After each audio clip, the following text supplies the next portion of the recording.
I didn't move. Her voice had already floated back down the stairs, light as air and twice as cutting.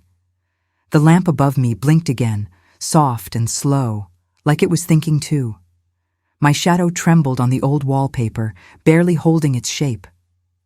I stood there, fingers wrapped around the sleeve of my cardigan, like it might pull me back into myself. I couldn't decide if I wanted to cry or disappear. The air smelled like cedar and dust, but even that didn't feel like home anymore. It felt borrowed. I pressed my lips together and breathed in through my nose. She'd meant it as a joke, I think, but it landed like a judgment. One that didn't need a courtroom, just a hallway and a woman too tired to speak. The cardigan smelled like every fire I'd ever sat beside, every book I'd dog-eared, every evening I spent humming over a pot of tea. I ran my hand over the fabric, slow and deliberate. There were tiny pills along the sleeves, like memory knots, the kind you don't pick off because they've earned their place. She didn't smell that. She just said, "old books," with a scrunchie of her nose and a laugh meant to land lightly. But it didn't. It unraveled me in a way I didn't expect. That wool held birthdays, funerals, a letter from my husband tucked in the pocket once, but now it just hung heavy, like something no one wanted to borrow. It wasn't even the words. That stung. It was the tone, breezy, dismissive, like I was a scented candle someone forgot to blow out. I heard more in her laugh than she probably meant to give, but I heard it, that slight pause after the joke. That way no one corrected her. I stood in the hallway with the dishes clinking faintly from downstairs and realized this wasn't about fabric or scent. This was about presence, and mine had quietly expired in their eyes. Somewhere between the dinner rolls and the drying rack, I had become a relic. The cardigan still smelled like him, like home. I brought it to my nose, just barely, and caught a trace of that peppermint tea he always brought me after Sunday. Chores. I wore this cardigan to Jeremy's school play once. He forgot his line and looked to the crowd, and when he saw me, he smiled like I was the only one in the room. He called me his best audience. Now? I was just another quiet chair in the corner, no stage, no spotlight, just the slow tick of the grandfather clock, counting time I wasn't part of. Nobody asked why I wore the same sweater so often, or why I kept sachets in my drawers. If they had, I would have told them it was the same lavender my mother used to press into letters, back when letters meant something. I would have told them how I packed a paperback on my honeymoon, read it under a cotton quilt while rain danced on the windows. I would have told them about cinnamon sugar Saturdays and slow dances in the kitchen. But they didn't ask. They laughed like history didn't matter unless it was trending. The light flickered again, and I watched how it turned the flowers on the wallpaper into ghosts. I picked those flowers out myself when we first moved in, pale blue with soft yellow centers, gentle like spring mornings. But tonight, they looked like they were fading right off the wall. The lamp buzzed above me, unbothered. I used to love that corner of the hallway. It caught the evening sun just right. Now it only caught my reflection in fragments. I stood still, part of the trim, part of the wallpaper. Like someone left the light on out of habit, not hope. The brass handle was cold against my palm that morning. I remember how it stuck a little, how I had to give it a second tug before the door creaked open. My heels clicked across the tile, echoing like applause in the empty lobby. The scent hit me first. Old paper warmed by radiator heat, lemon polish. Still lingering in the corners, and fresh ink bleeding from the morning newspaper someone left folded by the window. I didn't even realize I'd been holding my breath until I let it out all at once. This place, it felt like home before I even met anyone inside. "Morning," said a voice from the front desk, gentle and curious. I waved, unsure if my nerves were showing. I was only 25, hair pinned just right, blouse a little too formal. But I had dreamed of this moment for so long, getting a job at the library, wearing my name tag with pride. The quiet wrapped around me like a sweater. Not silence, just a calm hum of belonging. The sound of the clock ticking, the distant rattle of a book cart. My fingers traced the spines of books I hadn't yet read, and I whispered to myself, I think I'm exactly where I'm supposed to be. It started as a moment barely worth remembering. We were shelving returns in the back room. The sun had angled itself through the high windows, painting golden slants across the old carpet and highlighting the dust in the air like tiny dancers. I reached for a hardcover, Faulkner, I think, and that's when he leaned slightly toward E. Me, eyes kind, smile crooked. You know, he said, you smell like mystery and mahogany. I laughed. One of those awkward, fluttery laughs, because what does one say to something like that? You mean old furniture? I asked, teasing. He shook his head. No, like something you'd want to sit beside on a rainy afternoon. That stuck with me. Not because it was romantic, though maybe it was, but because it was the first time someone had named something in me that I didn't even know needed naming. A scent, a feeling, a kind of presence. I carried those words like a ribbon tucked in a drawer, quiet, soft, always there. Even now, when I open a book and the scent hits me, ink, wood, maybe a bit of tea, I still hear his voice in it. The floor, in that apartment, slanted slightly to the left. We used to joke that it was like living on the edge of a hill. But I loved every creak and tilt. Above the bakery, the air always carried this warm scent of cinnamon and butter, even at night. Our curtains didn't match. Our plates had chips, but it was ours. I used to brew tea in a little dented kettle while he read on the couch, one leg over the armrest, like he didn't have a care in the world. Jazz played softly from the radio, real soft, like it didn't want to interrupt us. Sometimes he'd hum along, and I'd smile into my teacup without saying a word. We didn't have much, but everything had a story. The mismatched mugs, the postcard from Maine taped to the fridge, the blanket we both fought over, even though it barely covered our toes.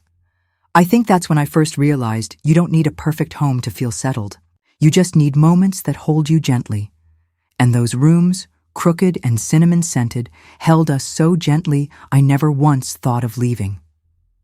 I always woke up before the rest of the town. Not because I had to, but because I wanted the silence. That sweet, hushed kind of silence that only lives before sunrise. I'd clip my hair back, button my sweater, and make toast in the tiny break-room toaster, the smell of browned bread filling the air while the steam from my tea fogged up the window above the sink. Then I'd slip into the library office, the one with the squeaky chair and the dusty filing cabinet, and switch on the typewriter. The first click always made me smile. It sounded like purpose. I typed overdue notices, shelf cards, labels for new books, one deliberate letter at a time. No one saw me do it. But the shelves got fuller. The carts stayed organized. And I felt seen. Not by people, but by the rhythm I created. By order and peace. There was something holy about being useful in the quiet. Like I was part of something bigger than myself, even if no one ever said thank you. I didn't need praise. I just needed mornings like that. Soft, steaming, clicking with meaning. There was always something on every surface. A half-folded quilt, notes scrawled on napkins, a scarf thrown over the chair, not to look pretty, but because that's where I always set it after lunch. Keys in a chipped teacup, a book left open, spine up like it was catching its breath. Back then, none of it felt like a mess. It felt like proof that we were living, moving, loving, growing. I used to apologize when the company came over. Sorry about the clutter, I'd say. But now I look back and realize it wasn't clutter. It was our life, spread out like a map. Every item had been touched by a moment. A meal, a song, a laugh. Now when I see neat homes with empty counters and nothing out of place, I think of how silent it must feel. How lonely. I missed the clutter that made sense. I rented my own apartment before it was common.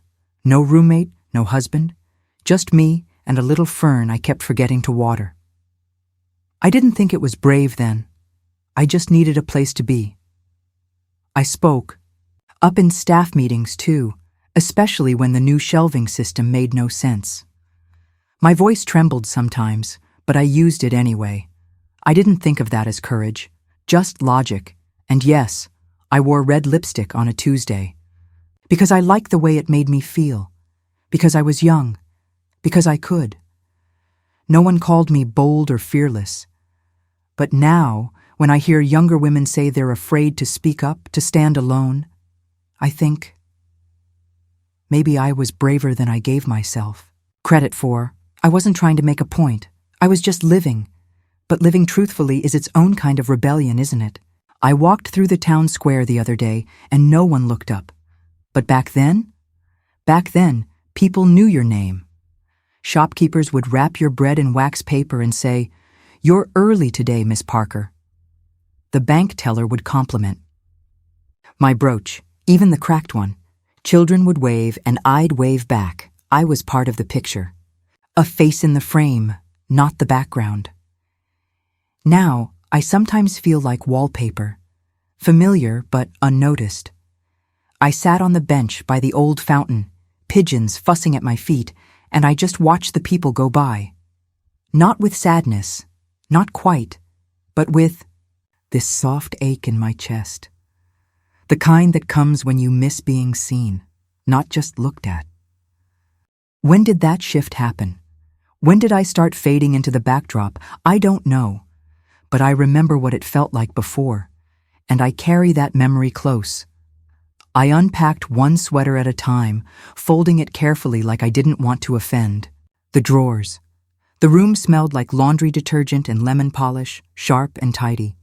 Too tidy, the kind of clean that tells you not to linger. I placed my cardigans in the top drawer, hands trembling just a little. My slippers went under the bed, tucked to one side, as if they shouldn't take up full space. There was a knock, on the wall, not the door. My daughter-in-law's voice floated through. "Let me know if you need anything." "Thank you," I said softly, not sure if she heard. I looked around. Neutral walls, a folded towel on the chair, a clock that didn't tick. I felt like a guest in a room designed not to remember me. I sat on the edge of the bed, smoothing the comforter beneath me. It wasn't unkind here, just cold in a way kindness couldn't warm. I tried telling myself this was helpful, that they'd offered because they cared, but something about the way the drawers slide too easily, the way every corner held nothing of me, made it hard to believe I belonged. I touched the edge of the dresser and whispered, "Just a little while." The table was set like a catalog, cloth napkins folded just so, candles flickering in their holders, glasses catching the light just right. I sat at the far end, beside the potted rosemary she said added warmth. My fork was already in, my hand when she said it. "It smells like a thrift store here," she laughed. The words floated up like steam off the chicken, soft, effortless, but sharp. I froze. I smiled. My son gave a little chuckle, tight, unsure, but didn't look up from his plate. The clinking of cutlery continued, each sound louder than it should have been. I nodded politely, then looked down at my lap, hands still and still waiting. The garlic bread smelled warm, buttery, and familiar. But my appetite curled away, like it was embarrassing. She passed the salt without meeting my eye. He asked, "Want more wine, Mom?" Like nothing had happened. I shook my head. "I'm fine." But that moment didn't pass. It wedged itself in my chest, in the space between the candles and the rosemary, where warmth should have been. I didn't say a word. I pushed my chair in slowly, careful not to scrape. The laughter downstairs had already started again. Softer now, like whatever was funny no longer needed me to hear it. My feet dragged a little as I climbed the stairs, each step heavier than the last. I held the banister tighter than usual, though I wasn't sure why. When I reached the landing, the hallway light was off, just a thin line of glow under the guest room door. I stepped in and closed it behind me gently. The click felt too loud. The cardigan I'd worn still smelled like home, like vanilla from the cupboard, a hint of lavender, from the sachet tucked inside. I pulled it closer, then paused. Even that comfort now felt like something I had to hide. The walls were quiet. The kind of quiet that presses on your chest. I sat on the bed, not bothering to take off my shoes. The TV murmured faintly downstairs, too far to follow, but too near to ignore. I looked at the cardigan again and whispered, "Maybe tomorrow will feel different." But I didn't believe it. Not really. I started folding the towels tighter, like tighter folds might earn approval. I placed every cup back exactly where I found it, measuring the quiet between my movements. When I walked through the kitchen, I stepped on the balls of my feet. I smiled before anyone looked my way. I thanked her for everything, even things that didn't need thanks. Every morning, I stood in front of the window, watching the blinds let in streaks of pale light across the floor. The coffee machine hissed, and the plates clicked as she stacked them away. "Good morning," I'd offer, cheerful but soft. "Morning," she'd say back, barely glancing up. I didn't take it personally. At least, I told myself not to. But each day, I felt myself folding, not just towels, me. I took up less space in conversation, less time in the hallway, less breath at the table. And one morning, as I poured a single cup of coffee, I realized I couldn't remember the last time. I'd poured too. He didn't look up when she said it, just kept cutting his chicken, slow and steady. "She's sweet," she had added with a smirk, "but everything smells like paperback novels." He could have said something, anything. I like the smell of books. She always smelled like that. That's how our house used to smell. But he didn't. He looked at his plate and nodded as if nothing had been said.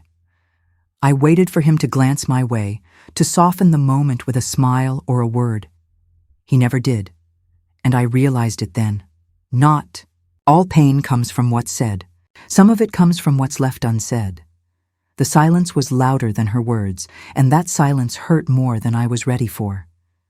I held the sweater to my chest, fingers curling around the collar. "They don't know you," I whispered. It felt foolish the moment I said it, but I said it anyway. That sweater had been with me through so much. Through lullabies I hummed beside a crib. Through the night I sat up crying, waiting for a phone call that finally came. Through dinners and letters and quiet Sunday mornings with muffins and jazz. She called it musty. But it was mine. It smelled like who I'd been before I moved, into this room with its plain beige curtains and lemon-scented drawers. A breeze came through the window, carrying in birdsong and the faint scent of dew. I pulled the sweater over my lap and sat on the bed. Maybe it didn't match their candles or their stainless steel polish, but it matched me. And that morning, for the first time in a while, that felt like enough. It didn't tear me, what she said. No, it folded me, neatly, quietly, like someone folding a letter they'd finished reading, closing the chapter, tucking it away. Every night since, I've replayed it. That laugh, that little shrug, the way the air shifted after she spoke, and every time I try to find it, the page where I stopped mattering. I open my journal by the light of the lamp. The pages smell like old lotion and memory. I write because I don't want to forget what it felt like to be held in a sentence, not skimmed over. The pen moves slowly, carefully, and somewhere inside me, a part that still aches folds itself smaller, waiting for someone to read deeper. I walk softer now, heel first, then toe. The hallway creaks if you don't learn its rhythm, and I've memorized it like an old hymn. I leave the bathroom light off in the morning. I close drawers with a breath. Even my teacup sounds too loud when it touches the sink. I used to fill homes with Muffins cooling on the counter, with music humming from a little radio on top of the fridge, with my voice reading stories aloud to whoever wandered in. Now I feel nothing. Not even a room. Maybe a corner. Sometimes I pause at the top of the stairs just to listen. Not for anything specific, just to remind myself I'm still part of the same house. But all I hear is the hum of the vents and someone's phone buzzing downstairs. It's a strange thing to live with people and feel more like a ghost than a guest. So I tiptoe, I blend, I vanish a little more each day, like mist against glass. Not from fear, but from the quiet ache of knowing no one notices when I'm loud. It was always the same shelf. Second from the right. Third cup in, my teacup. White, porcelain with a violet spray, a little chip in the rim from the year your father was born.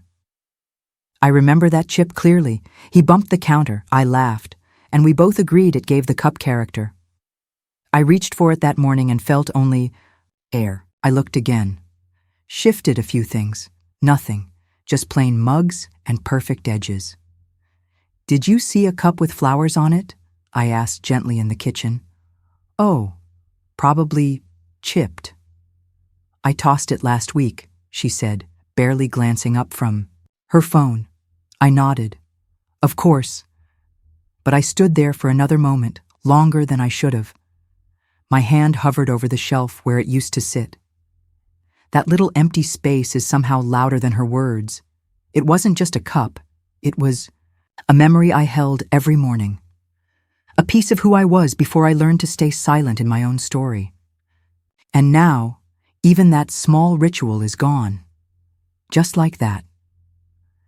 The porch swing still creaks sometimes. I can hear it from the upstairs window, swaying on its own when the wind stirs just right. The chains rusted a little. The paint's peeling. But it's still there. I used to read out there, legs tucked under me, a mug warming both hands. The dogs from next door would bark, and the breeze would carry the scent of tomatoes from the garden. Sometimes your father would step out just to say, "Still working on the same book?" And I'd smile and say, "Same story, new meaning." Now I watch it through the gauzy curtain. It sways, but no one sits. They say they're busy. That work's been a lot lately, that the weather's not right for swinging. But I know. When people are avoiding a space you used to belong in. I still make tea. I still look outside. But the porch doesn't call for me anymore. And I've learned not to answer an invitation that no one gives. I was 10. Curled up behind the H's, in the nonfiction aisle. The town library smelled like floor polish and old paper, and I used to think the air inside books was different. Thicker, softer, safer. My parents were arguing again. I don't remember what about. I just remember the tone, the sharpness, the way it made my stomach twist. So I ran. The librarian didn't ask questions. She just smiled gently and turned the desk fan toward me. I tucked myself between 2 rows of encyclopedias, knees to my chest, arms tight. And I stayed there. For almost an hour. I read about hurricanes that day, and honeybees, and how pearls were formed under pressure. The pages didn't yell. They whispered. They told me stories I could escape into. They didn't ask me to be anything but still. That was the day I learned books could be walls and windows and wings, all at once. I've hidden in stories ever since. When life grows too loud, I return to the hush between the spines. I say good morning now out loud, to the hallway, to the floorboards, to the dim glow of the lamp in the corner. I say it so I know something alive still hears me, even if it's only the walls. The house knows I'm lonely. It creaks just for me. Lights flicker when I walk by, then stay steady when no one else is around. The refrigerator hums like it's filling the silence out of sympathy. Upstairs, everything waits. My slippers are where I left them. My tea towel is folded just so. The room feels paused, like it's holding its breath for someone to come knock, but no one does. Downstairs, they live. They talk. The dishwasher hums below like a lullaby I'm not invited to hear closely. I sit in the chair by the window and pretend the breeze is company. Loneliness isn't loud. It's quiet, polite. It waits for you to speak and listens when you don't. I pulled out the journal one night. Its spine cracked just enough to sigh when I opened it. The pages smelled like time, ink, dust, and a whisper of old perfume. Hadn't written in years. At first, the pen hovered. Where do you start when you're not sure you matter anymore? I wrote to the girl hiding behind encyclopedias, the one who made forts out of books and believed quiet had power. I wrote to the woman who once wore red lipstick and smelled like mahogany and rain. I wrote to remind myself that I existed, that my life wasn't just the space between dinner and dishes, that I had a story still being written, even if no one else was reading, and once the pen started, it didn't stop. The words poured, half-thoughts, old songs, names I hadn't spoken, aloud in years. That night, under the soft lamplight, with the window cracked and a single cricket chirping, I wrote myself back into the room. Downstairs, they laugh. Forks tap, doors close. Music plays low from someone's phone. Upstairs, I linger. I'm not a guest, not really. But I'm not family either, not in the way that gets remembered during takeout orders or weekend plans. I live in the creaks between their footsteps, in the silence after they pass my door but don't knock. I listen to life through walls. Sometimes, the ceiling above the dining room becomes a stage of muffled joy. I picture them there, talking, sipping, joking. And I wait for the sound of footsteps climbing the stairs. Just one knock, one soft, "Are you okay?" But it doesn't come. And so I sit, not angry, not even sad really, just in between, like an ellipsis in the middle of a sentence. Waiting to be continued. The engine stopped. I heard the shift into park, the soft click of the gear stick, then the doors opened, one after the other. Slam, slam. Their voices moved away, swallowed by the rain before I could catch their words. Stayed buckled in the back seat. My hands were folded in my lap, not out of comfort, but out of habit, like I might still be needed. Water streamed down the windows, fat and fast. I listened to the wipers swish and squeak across the glass, steady as a clock. 1, 2, 3. I counted them like heartbeats. I didn't reach for the door. I didn't call out. I waited. Maybe they'd left something inside. Maybe they'd realize. 4, 5, 6. I lost track somewhere around 20. The gray light blurred the edges of the car's interior. The seat smelled like damp leather and mint from a piece of gum someone had stepped on. I shifted slightly. The seat creaked, but no one came back, and so I sat. In stillness, in disbelief, in something I didn't have a name for. The rain had its own language. A soft, steady tapping that filled the silence like a song only the forgotten hear. It tapped the roof, danced down the windshield, slid sideways across the mirrors in slow, careless sheets. I watched the droplets race each other, picking up speed. Before merging and vanishing into nothing, no one spoke, no one checked, and in that silence, I started to understand. I wasn't part of the scene anymore. I had become scenery.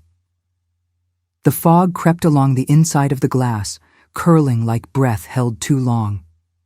I felt the dampness settle into my sleeves, the cold creeping up my arms as if the car itself was sighing. I looked out, but the world looked back without seeing me. I wasn't angry. Not yet. Just quiet. Not the peaceful kind, the kind that realizes it's been quieted over time.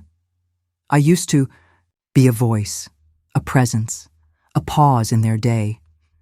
Now I was something soft enough to forget. And the rain? It just kept talking. The fog on the window was thick, curling in from all sides like a secret. I reached out with one finger, just the back of it, and slowly drew a heart. Small, simple, the kind you doodle without thinking.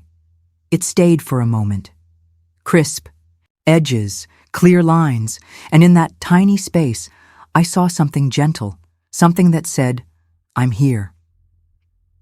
But then the fog returned, quietly, like it always does, and I wiped the heart away with the edge of my sleeve. Not because I had to. Because I've learned to. That's what you do when you live in borrowed spaces. You erase yourself before someone else does. I heard faint laughter from inside the house, warm, light, distant. The kind that used to include me. I rested my palm against the cold glass, letting it take my heat. Outside, the trees swayed, and the porch light flickered. Inside, I waited for no one in particular, and the heart I had drawn became just another smudge on a forgotten pane. I used to joke that I was like a post-it note, always leaving little reminders, writing down birthdays, sticking notes to the fridge for everyone else. But sitting in that car, alone in the wet hush of the storm, I realized something. I wasn't the reminder anymore. I was the post-it someone had peeled off, read once, and forgotten to throw away. I wasn't angry, not exactly. Just folded, like a receipt tucked in a purse, creased and soft around the edges. Still here, but unnecessary. The air inside the car smelled like old wrappers, wet rubber, and something faintly sweet, maybe gum or a peppermint melted into the cup holder. The cabin light above me flickered once, then dimmed again.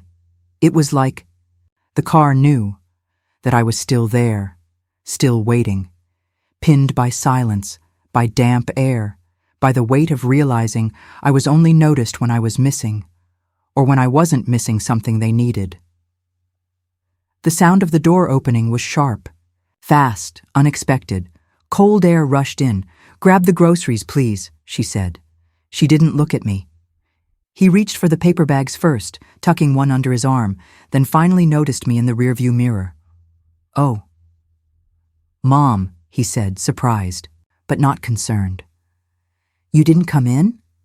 I smiled, not because I felt like smiling, but because it's what I've always done when something doesn't feel right. "No, I was just waiting." "Oh, well, come on in," he said, already turning away. They were halfway to the house before I'd unbuckled my seatbelt. The rain slapped the pavement in thick sheets. My shoes made no sound as I stepped onto the drive. Inside, the door closed behind them. The bags rustled. The lights glowed. I stood there for a moment longer than needed, letting the rain touch my skin, reminding myself I was still there, still real, still holding weight, even if no one reached for it. The engine ticked softly, the heat long gone. But the wipers kept moving, back and forth, back and forth. A sound that should have stopped, but didn't. I watched the smears on the windshield blur the porch light, stretching it into something long and wavering. The rain had slowed now. Only a few drops tapped the roof, but the blades kept wiping, like they were trying to clear something deeper than water, like they were trying to wipe away the moment. Or me. I sat back in the seat, the vinyl cold against my spine, and followed. The rhythm, back and forth, erase, back and forth, forget. I used to be the driver, the planner. The one who made sure everyone was buckled before we left. Now I was the one who stayed behind, who got left in the rain, who wasn't noticed until the bags were heavy. I watched the last drop run down the window and whispered, "You?" Missed a spot, but the wipers didn't hear, and neither did anyone else. Just after the storm passed, I stood in the quiet with the back door cracked open, listening to the water drip off the gutters. The sky was still heavy and low, but lighter now. Soft. That's when I heard it, barely louder than the patter of leftover rain. A knock, not urgent. Just there. I walked to the front door and pulled it open, half expecting a delivery or wind playing tricks. Instead, she stood there, a little girl. no more than 7, her hair damp and sticking to her cheeks, her backpack sliding off one shoulder. She didn't say anything at first, just looked up at me with wide eyes and something cradled tight in her arms. The light behind her turned her outline silver, like the world hadn't finished drying yet. I tilted my head, waiting. And she smiled. Small? Sure. Like she already knew. She was exactly where she was supposed to be. She held it close, like a kitten, or something even more delicate. A paperback, faded cover, the edges curled, and the spine split like it had been loved too hard. I found this, she said, holding it out carefully. From the little library box down the street. I recognized it immediately. One I'd placed. There myself just last week. She hugged it back to her chest before continuing. It smells like stories and grandmas. Just like that. No laugh, no hesitation. My breath caught in my throat. No one had ever said that to me, not like that, not like it was a good thing. I nodded, blinking a little too fast. Does it? She nodded too. I like soft stuff. And warm. And, like it remembers things. The way she said it, like it was the highest compliment, unraveled something inside me that I hadn't even known was wound too tight. For the first time in a long time, I felt seen. Not pitied. Not passed over. Just understood. I stepped aside to let her in. The house felt softer with her standing there, her boots dripping gently on the mat, her fingers still curled around the worn book. The scent of the foyer welcomed us both. Linen, book leather, and the faintest trace of lavender from the sachet I kept near the door. She looked around, wide-eyed. It smells the same as the book, I chuckled, low and warm. Well, maybe the book missed me too. She giggled, pressing the cover to her face for a second, and suddenly I realized this scent I carried, that others had dismissed as old or musty, had never just been about age. It was a story of wood warmed by the sun, of sachets tucked into folded sheets, of pages thumbed through by hands that held laughter and grief. I hadn't just been carrying smells, I'd been carrying memories, and she had breathed them in like they mattered. She looked up at me again, still holding the book close. You read a lot, don't you? I smiled, really smiled for the first time in weeks. I do.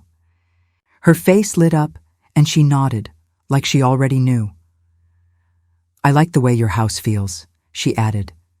There was no hesitation in her voice, no awkwardness, just simple truth.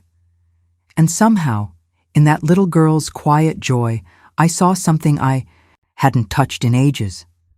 I saw myself, not as the quiet figure tucked upstairs or the extra plate at dinner, but as someone who used to be warm, inviting, full of stories. I smiled back, and it didn't feel like a habit. It felt like coming home. She traced the edge of the book with her finger, careful and slow. My grandma used to smell like cinnamon and puzzles, she said. But you smell like books that don't want to leave. My breath hitched again. Not leftovers, not forgotten, familiar. That's what I was to her. Like the kind of book you find by chance, but once you open it, you keep it close forever. The kind that never gets printed again, but is somehow still passed around, dog-eared and soft and full of meaning.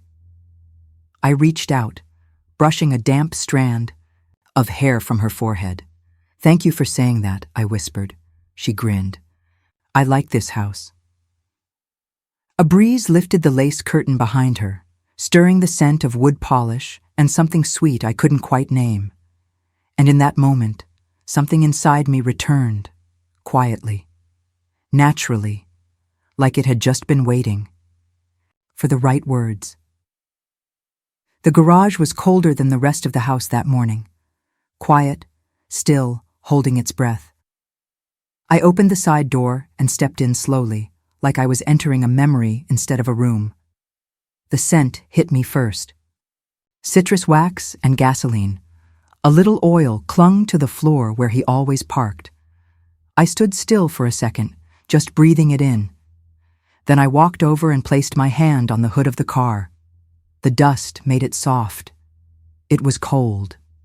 Cool metal under my palm. But I could still feel the warmth that used to be there. My fingers trailed across the curve of it, slow, like I was tracing the forehead of someone I once kissed. We used to polish it together on Sunday mornings. He taught me how to rub in circles, even pressure, gentle hands. "Let the shine come to you," he'd say. It became our ritual. We'd listen to the radio, share a thermos of coffee, laugh about things neither of us remembered now. This wasn't just his car, it was ours. A piece of our life frozen in chrome and rubber. I leaned down, closed my eyes and whispered, "You always knew how to leave quietly." The dining room was filled with morning light, the kind that made everything look softer, even when things weren't. Striped shadows from the blinds moved slowly across the table as I poured myself a half cup of coffee. "Have you thought about what to do with the car?" I asked. He didn't look up from his phone. "It's complicated, Mom." "I know, but it's been sitting there for 3 years. It's collecting dust." He sipped his coffee and shrugged. "You wouldn't understand." I nodded slowly. "Try me." He finally looked up, just a glance. "It's Dad's. I'm not ready." "But it's not being used," I said softly. I said it's complicated. His voice had that tone. Not cruel, just done. The same one he used when I asked about internet passwords or how to work the new remote. I stirred my coffee, the spoon clinking too loudly in the quiet. "Okay," I said. "I understand." But I did understand. Not the mechanics of the car, but what it means to hold on to something so tightly. You forget why you're holding it at all. And I understood what it felt like to be waved away like a ghost at the dinner table. I left early. The town was still waking up, misting with fog. The pavement slick with dew. I folded the paper twice, tucked it into my purse like a secret. Every step toward the library felt like a heartbeat. Not rushed, just steady. The paper was warm in my palm, already smudged slightly from my fingers. But the signature held, ink and intention. I walked past the grocery store, past the bus stop where we used to wave at neighbors. No one saw me today. That felt right. I stopped in front of the library. Its windows were fogged with morning breath. The lawn was still wet. He would have smiled at this, the idea of his car helping fund more books. "Stories on wheels," he used to call it when. We drove with audiobooks, laughing every time the narrator did voices. I could hear him even now. "Donate it?" "Sure, long as they name a parking spot after me." My hand trembled just once as I pulled the form from my bag and slipped it through the book return slot. I turned back down the sidewalk, heart not pounding from guilt, just recognition. He would have understood. I was standing at the kitchen window when the tow truck arrived. It backed in slowly, the gears creaking, its yellow lights spinning silently through the morning haze. The sun had just broken through the fence slats, laying gold across the hood, the same hood I'd touched only days before. My hand went to my chest without thinking, pressed flat. The same way I used to hold it when listening to a song that hurt too good. He came downstairs fast. I could hear the urgency in his steps, the door slamming open. What the hell? What is this? He didn't look up at the window, but I saw his shoulders tighten, his hands ball into fists. "That's not yours to give," he shouted. The words cracked something open in me, but they didn't break it. Not this time. I didn't go outside. I didn't need to. I had already said goodbye. He turned back toward the house, eyes searching for me, cheeks flushed. "You gave it away?" he asked, breath catching. "Without asking?"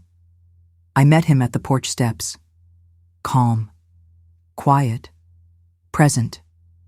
"You never drove it," I said gently. You let it sit. You let it rust. That's not the point, Mom. His voice rose. It was Dad's. That was the last thing of his. It was ours, I said, softly but firmly. Yours, mine. Hi. He looked stunned, caught between frustration and grief. You had no right. I had every right, I said, because I remember what it meant, not just as a machine, but as a memory. He paced once. You always do this. Just decide, without asking. Because you stopped listening, I whispered. You stopped reading, he paused. Reading? That car was a story, I said, and you stopped turning the pages. He didn't speak after that, just stood there breathing hard. I didn't say it to hurt him. I said it to end the silence. The man from the library handed me the receipt. His gloves were smudged with oil, his smile kind. Thank you again, he said. This'll make a big difference. I nodded. That car's taken us a lot of places. Glad it has one more trip. In it. He chuckled, then folded the tow strap and waved. I didn't watch the truck pull away. I just turned and walked. Slow, careful. Light on the sidewalk, like I was afraid to wake up in the past. The morning had turned warm. The sun finally stretched out over the trees, cutting through the last bits of fog. I heard birds, and somewhere in the quiet, I heard laughter that didn't belong to the present. His laughter. Light, like always, I pressed the receipt between my palms like a prayer. That car had held so many Saturdays, so many goodbyes, so many ordinary days that became sacred in hindsight. And now, maybe, it could hold stories for someone else. They called it a memory circle, but it felt more like a welcome mat someone had finally unrolled for me. I sat in one of the mismatched chairs in the community room, its cushion a little worn but soft, like it had heard stories before and was ready for more. Sunlight streaked across the wooden floor in golden lines, and someone passed around cinnamon tea. The scent mixed with old paper and wood polish.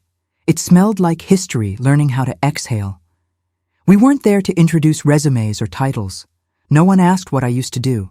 They asked, "What memory did you bring?"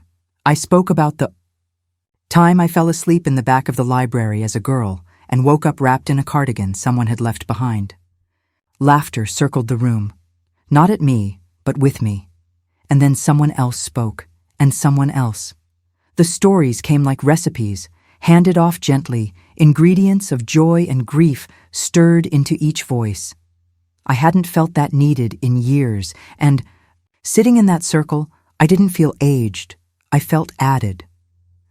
I pulled the velvet scarf from my drawer that morning, the plum-colored one, soft as breath. I wrapped it around my shoulders and buttoned my linen blouse, the one with the little pearls. I'd always liked, even when no one noticed, but someone did. A young girl, maybe 15, stopped beside me in the reading room. "Are you an artist?" she asked, tilting her head. I smiled, not because I had the right answer, but because I liked the question. "Sometimes," I said. She grinned and nodded like it made perfect sense. The window beside us was open, and the breeze rustled the curtain just enough to remind me I was present. Fully, without needing to explain why I wore what I wore. There were no sideways glances that day. No polite smiles that meant, "You tried." I walked through the aisles, scarf flowing, sleeves rolled just once, and for the first time in a long time, I felt not just comfortable. I felt expressed. The children gathered around the oak table, elbows propped, hands too eager to keep still. I laid the books down slowly, reverently, and they leaned in like I was about to perform a magic trick. "Books are like people," I said. "You have to hold them gently, support the spine, turn. The pages like you're turning flower petals." They didn't giggle. They didn't roll their eyes. They just listened. Tiny fingers touched corners with care. One girl held hers up to her nose and said, "It smells like my grandma's closet." I smiled. That's the scent of memory. They asked questions. So many questions. About glue, about paper, about what happened if a page tore. I answered everyone like it mattered, because it did. We weren't just caring for books. We were learning how to treat something old with new hands, and as I stood there in the warmth of their attention, I realized this was teaching, this was the purpose, not performance, presence. He noticed the brooch. I wasn't expecting it. Isayi. That a real pearl? The boy asked, pointing softly. I touched the pin on my collar. It was small, slightly tarnished, the pearl cracked just faintly down one side. It belonged to my mother, I said. She wore it to every PTA meeting. Even when she was scared, she'd pin it on and say, "Courage is sometimes pinned in place." His eyes went wide like I'd handed him a key. He didn't ask why I still wore it. He didn't comment on the crack. He just whispered, "That's cool," like I'd just given him something sacred.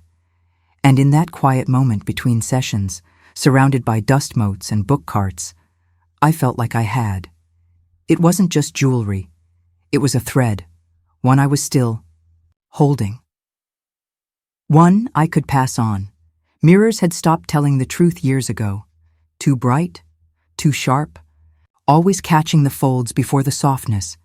But the girl who handed me a sketch of her grandmother and said, "You remind me of her." She didn't see wrinkles. She saw presence. The boy who said my voice made him feel calm. He didn't mention pitch or pace, just that I made the silence feel good. Their reflections showed me what I'd lost in the mirror. My worth wasn't in my reflection. It was in how others felt around me. I passed the glass pane near the hallway. It caught my profile. For the first time, I didn't look away. I didn't look at myself either. I looked through, and in that reflection, I saw the stories that lived behind my eyes, and I smiled, because now I could see what they saw. There's something about a margin note. Not everyone reads them, but when you do, when you pause and read the tiny handwriting tucked between the lines, it changes how the story feels. That's what I've become. Not the headline, not the plot, but the note that makes the meaning deeper. At the end of the day, I stood by the chair's soft gold light curling over the reading nook. I could hear kids laughing as they packed up, volunteers saying goodbye, the rolling of carts across hardwood. I ran my fingers across the spine of a book on the shelf and whispered, "Be good to them." The scent of lemon oil and paper ink filled the room, grounding me. I don't need a monument. I don't need applause. I just need to be part of something lasting. To know that when someone turns the page, they might feel me there, quietly guiding, quietly present. And that's enough, because now I leave notes in every chapter I touch.